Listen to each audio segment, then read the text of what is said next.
Hello guys, जैसा कि आप सभी जानते हैं हमारा stand for all YouTube channel है। यहाँ बेसिक से लेकर एक्सपर्ट लेवल की आपको क्लास उपलब्ध कराई जा रही है। यही डिक्टेशन आप हमारी वेबसाइट www.standofforall.com पर जाकर सुन सकते हैं, या फिर स्टैंड पर जो पेड ग्रुप का मेंबरशिप ले रखी है उनको भी ये डिक्टेशन मिलती है। सभी तैयार हो जाइएगा। रेडी। ये 80 शब्द प्रति मिनट की गति पर थर्ड डिक्टेशन कह सकते हैं, या फिर राजस्थान हाईकोर्ट की सीरीज़ की थर्ड डिक्टेशन और 80 शब्द प्रति मिनट की गति की पहली डिक्टेशन कह सकते हैं, जिसको हमने 6 मिनट के लिए आपको उपलब्ध कराया है। सभी तैयार रहें। रेडी।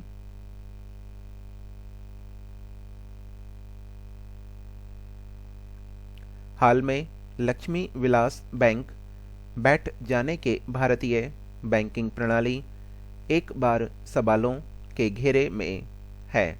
ब्राम, पिछले 2 साल में जिस तरह से कई बैंकों के ठप होने की घटनाएं सामने आई हैं और इन सब का खामियाजा ग्राहकों और निवेशकों को उठाना पड़ा है, वह गंभीर चिंता का विषय इसलिए भी है क्योंकि भारतीय बैंकिंग व्यवस्था को लेकर लोगों के मन में डर बैठ गया है कि आखिर पैसे सुरक्षित रखें तो कहाँ। ब्राम, लक्ष्मी विलास बैंक की घटना ने कई सवालों को फिर से ताज़ा कर दिया है। ब्राम, मसलन बैंक की ऐसी हालत क्यों हुई। प्रश्नवाचक, इसके लिए जिम्मेदार कौन है। प्रश्नवाचक, बैंक के कामकाज की निगरानी करने वाले नियामक क्या कर रहे थे। प्रश्नवाचक, भारत में निजी बैंकों का असफल होना कोई बड़ी बात नहीं है। ब्राम, अगर इतिहास के पन्ने उलट कर देखें तो वर्ष 1935 से 1947 तक 900 निजी बैंक असफल हुए थे, जबकि वर्ष 1948 से वर्ष 2020 तक 738 निजी बैंक असफल हुए हैं। ब्राम, यह बैंक पीएमसी और लक्ष्मी विलास बैंक भी इन्हीं में शामिल है।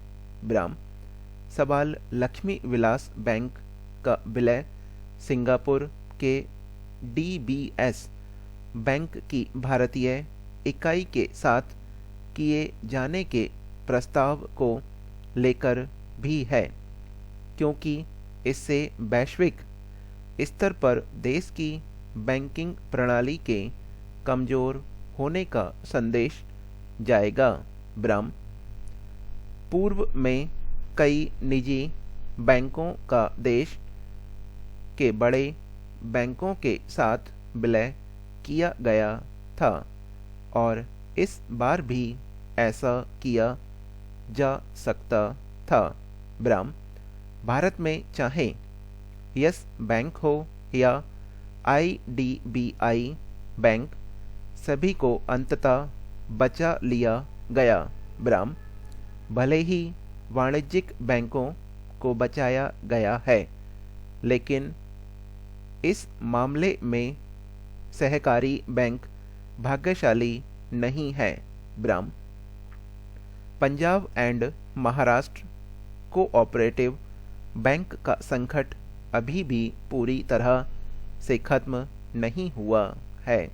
ब्राम, इस बैंक पर अभी भी निकासी की सीमा लगी हुई है।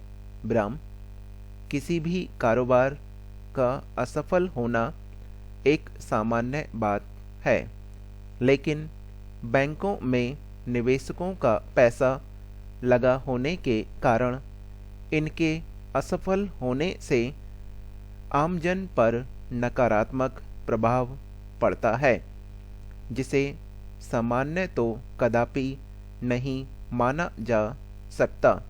ब्राम, भारत में निजी बैंकों के असफल होने के एक जैसे कारण हैं। ब्राम, पूर्व के निजी बैंकों की तरह लक्ष्मी विलास बैंक ने भी अपनी बर्बादी की पटकथा खुद ही लिखी। विराम। बैंक ने 720 करोड़ रुपए रैनवैक्सी के पूर्व प्रवर्तक मलविंदर सिंह और शिविंदर सिंह की कंपनियों में निवेश कर दिए थे और उनके बदले में बैंक ने गारंटी के तौर पर उनसे पैसे जमा करवाए थे। विराम। लेकिन के तौर पर उनके पैसे जमा करवाए थे। विराम। लेकिन मामला अदालत में जाने से बैंक का पैसा फंस गया। विराम।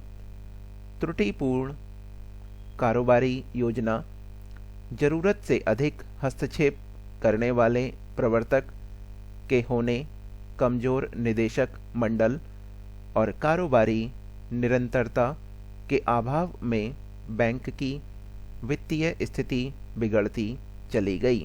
विराम। इसके अलावा कॉरपोरेट ऋण का दायरा बढ़ने, वित्तीय अनियमितता बरतने, खुदरा कारोबार पर ध्यान नहीं देने आदि कारणों से भी बैंक की वित्तीय स्थिति बद से बदतर होती चली गई। विराम। ये हमारा 6 मिनट का डिक्टेशन समाप्त हो गया। जहां आपको विराम बोला गया है वहीं आपको विराम लगाना है। इसके अलावा कोई कॉमा, कोई पूर्ण विराम आपको नहीं लगाना। डिस्क्रिप्शन में आपको यूज़र आईडी और पासवर्ड दे दिया जाएगा। जो फ्री में एक्सेस करना चाहते हैं उनके लिए ट्रायल के तौर पर ये रहेगा।